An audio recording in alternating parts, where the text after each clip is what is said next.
I'm excited as Gels. Do you know why I'm excited? Because we get to talk about Airlift, and I love Airlift. So I always thought it was that your PlayStation 5 was finally going to show up. I did get one of those. Anyways, not to bring up Xbox versus PlayStation 5 because that's a whole nother thing, but I guess we could talk about static versus air a little bit, and I'm going to go in deep because I have Air Ride on both my vehicles, and I love it. But recently, Mario, who works with us, picked up an Air Ride kit for his R35 GTR. Hell yeah. So this is an Airlift Performance 3-piece suspension kit. We're going to be unboxing and going through. Wheels, tires, suspension, fitmysteries.com. Including, of course, Airlift Performance. Yeah, not to mention we have 10% off right now on the website. This only comes around one time a year. Go on fitmysteries.com and order your Airlift kit now because this is when the sale is, and the only downside of Air really is the cost. But if you're getting a deal on it, no, there's no downside. Tell your wife, tell your girlfriend there's a deal on it, so you just gotta buy it and then they'll just, all right, let's get into it, I'm excited. So Mario's little grubby hands had to open up part of this because he was too damn excited. And I said, stop! I wanna unbox it for a video. Ow, Mario pisses me off. So I'm assuming, obviously, this is a 5-gallon tank. Hopefully you got the polished one. That one always looks nice. You can go with a raw finish tank. It's one of the selections on there. Because a lot of people like to do like a powder coat, which is understandable. And that looks good too. A lot of people have plans to do powder coat. Yeah. And then they just leave it raw. Yeah, that's me. So the polished one I got for my GTI, and it does, ooh. Oh yeah, you got the polished. Hell yeah. Woo! So a 5-gallon is the pretty common size you're gonna see a lot. This is what I have both in my Focus ST and my GTI. And what that allows you to do is, like, Alex has a really small tank in his Ferrari. Yep. So if he airs it up, sometimes it even takes a little bit extra time because there's not enough pressure in the tank to go to all 4 struts. So a 5-gallon allows you to play with it a little bit. You air it up more, you air it up down, and you got extra PSI in your tank. And then you get to see, because you're gonna the polished one is just absolutely gorgeous. You're gonna play with it. That's just now I've never slapped an air tank, but that ain't gonna stop me. Nice. Now you got your grubby big hands on That's it. fine. All right. That's as long as they're not little, huh? Yeah, exactly. Yeah, so super nice tank. You got the Airlift engraving on the bottom, polished. You're gonna mount this in the trunk. You got your ports right there. You got a port on the bottom. So all your airlines coming out. And that bottom's for your drain, correct? And the bottom is for the drain to expel all your when you air out. Because that's one of the best parts when you air out. You I put mine outside because I like when it airs out and it's loud and it's cool. Oh yeah. I got air on. All right, I'm gonna go put this down. All right, so that's all we had in that box. So here's like the guts. Yeah, the tank was pretty straightforward. Now we get into the guts. This is what makes, oh God, I'm gonna lose all the hardware.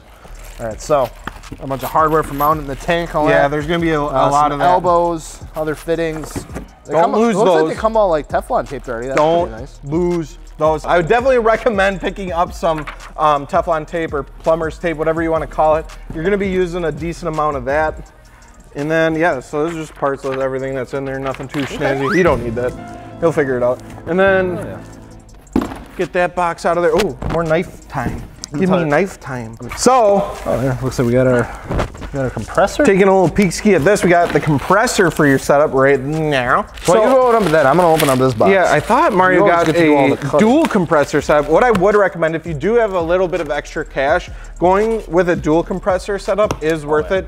Just because when you air up, you got both compressors, or you have only one compressor running, it takes a little bit to fill up your tank. It's not bad, totally doable. Both my cars, I run a single compressor.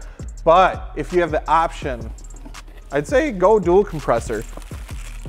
The Via Air compressor, super reliable. You can actually, I don't think a lot of people realize, but you can mount these on the outside of your vehicle as well. They're made to handle that.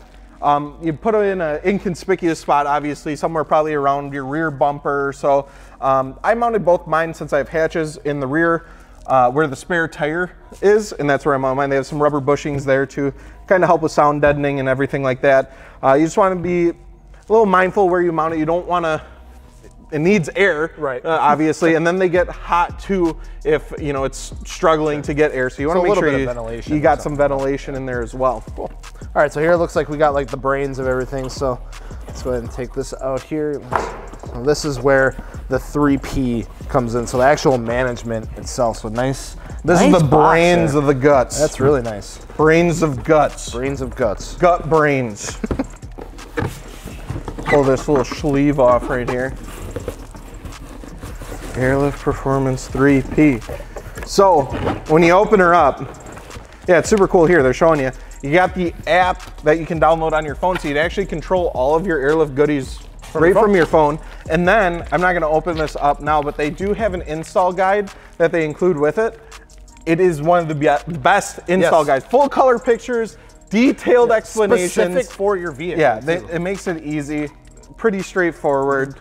I really like their installation. We did that both on the E30 and then your GTI. It was really nice to follow. So because there's like, you know, different cars have just like those weird things where it's like, oh, GTI, you gotta like drill out holes, and here's the template for you to drill out holes, and then you do it backwards, and then you drill 2 holes in Dakota's car. They get cool, man. Yeah, well, and then not only that, but they give you a Game Boy. Here's the controller. Oh yeah. Now you can actually take Game Boy Color. You can take this piece out and you can rotate it and put it in. So if you want to mount your controller sideways, you can do that. That's cool. I just keep mine like this. Yeah, it is nice. We'll plug in the back, or you can use the app on your phone. Either one works. I generally use the controller just because it's right there in my car. I keep it in the cup holder, and I actually have a mount in my ST for the controller. So yeah, and then here's the brains. Packaging is really nice. Yeah, here is the brains of the operation right here. Yep. So that's actually all the valves and everything. Yep, here is your manifold. Don't open this up. You'd see where all the airlines come out right here. Sending what PSI? Oh, is it? Oh my God. Sending each PSI to each corner of the bags to make sure everything's all good to go. Airlift in the instructions states how you should mount it, where you should mount it. You don't want to be mounting it upside down because moisture will naturally just go into your tank from condensation and everything like that. So you want to make sure water isn't getting into this bad boy, but you set it up with the install and your water trap. It'll all be gravy, baby, I promise. So there's some other little goodies in here. Like you got your airline cutter. This is really nice. That's a nice touch. You do not want to just like grab scissors and lop it off. You want an airline cutter because if you have a nice straight cut on your airline, you're not gonna have any issues with the fitting. So you literally lay your airline right in there and it makes a perfectly straight cut up and down, and then you won't have any leaks, any issues. So it's really nice that they include that. What else we got in here? More wires and cables, all the stuff. Wirings, hardware, all that sort of stuff. So here, imagine we have our airline Samari one with quarter-inch airline, which quarter-inch is the way to go. Perfectly fine. So it's a lot of questions that we get. Oh, should I go with quarter-inch or 3/8? What's the difference? Quarter-inch is what I run on all my cars. Basically, it's just how fast it's you changing want the air to move. The speed, yeah. Quarter-inch is perfectly fine. It's a nice air out that you see in all the videos. 3/8, it's like, trust me, just the quarter-inch will be just fine. All right. Yeah, there's kind of why you would change that and why there is an option is depending on how heavy your vehicle is and things like that. But most of the time you're going to want quarter-inch. Yeah. So with this, we get the nice spool of quarter-inch line. Yeah, they should. We also got our harnesses. What else we got in here? There you go. Oh yeah, a bunch of fittings. You're gonna be using these a lot. You can see a lot of them are Teflon taped already, but again, I would pick up some extra. It's real cheap at the hardware store. Just when you're doing your install, it's nice. And then here we can see the water trap. What this will do is you have a line coming out the bottom of this, but it goes in between your manifold and the tank. And then any moisture that's coming through, this is gonna trap and then it's gonna blow out. So that way you're not getting any water in your lines or anything like that. And then there's some other fittings and stuff too. So then you have your whole harness for your management, all that kind of stuff ready to rock and roll. It's nice and protected with like the braided cover and everything like that. And they make it so easy. It's literally plug and really play. Nice and easy. A couple little spots you gotta like put in with your fuse and things like that, but otherwise super easy to run. Yeah, they always say if you can hook up subs, you can hook up Airlift. Literally. And they give you a decent amount of airline. I was left with a little bit extra when we did my GTI, and you want to keep that extra just in case anything were to ever happen. The biggest thing when installing is just make sure, like, the line isn't rubber. It's like a plastic, hard plastic. Like, it's not gonna pinch or squeeze, but when you run it, make sure there's no kinks. Make sure it's not gonna catch on anything and rip, and then, you know, just make sure you run them properly the first time. But keep a little bit extra just in case. You never know what happens. If anything were to fling up and hit underneath and something happens like that, it's always good to have extra, but they will give you the full amount that you need for your ride. So Mario actually got his grubby little hands on the struts right away, and they're getting put in the car right now. So instead, I took one of our Airlift struts that we have on hand on deck that's not getting put in the car at the moment. This is what you can expect. This isn't an R35 strut, so this is actually for a Lexus IS200. It's gonna give you about the same idea. Probably for the rear too, because usually the front ones, they do have some sort of, they have a camber plate, camber adjustment right. on it, so yeah, like on my GTI, it came with camber adjustment in the front. You can adjust those with an Allen, super easy.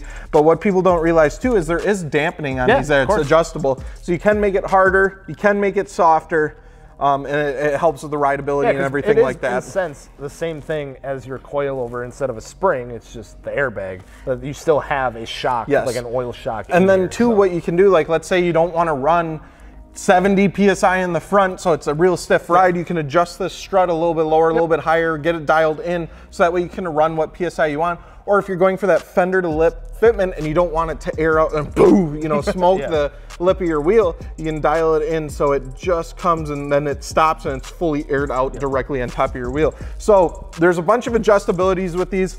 What's really nice too, insanely freaking durable. People think you're gonna pop these things. You are not gonna pop these things. And if you ever did, I promise we and Airlift would take care of you and make sure that it's taken care of, because you're not gonna, you'd have to stab it. We'd maybe question you. You'd be like, what the hell did you do? Till you go rally and jump it off or something? Unless you have it rubbing against something or you literally stab it. I was gonna say that's probably the biggest failure, is people don't account for the bag being a little bit wider. Then their wheel comes in on the inside and rubs against that. That's gonna finally one day wear through this and then pop it. But for the most part, I've been on air for over 3 years. Super reliable. I haven't had any issues, and I just put it on my other car. This is what's to expect. Again, fronts will have your adjustable camber. Sometimes rear, like on a Focus ST that doesn't have independent rear suspension, you'll just get like a rear control arm and then a mount to kind of hold just the bag itself. My GTI was like that as well. But yeah, that's about it. Awesome, man. Well, I'm sure we can get the rest of this over to him so they can finish up his install. We can stop keeping him, as I know he's been itching to install this. So. Wheels, tires, and suspension. FitMinistries.com. Check out the deal we got on Airlift, 10% off right now for Black Friday. Thank you guys for watching.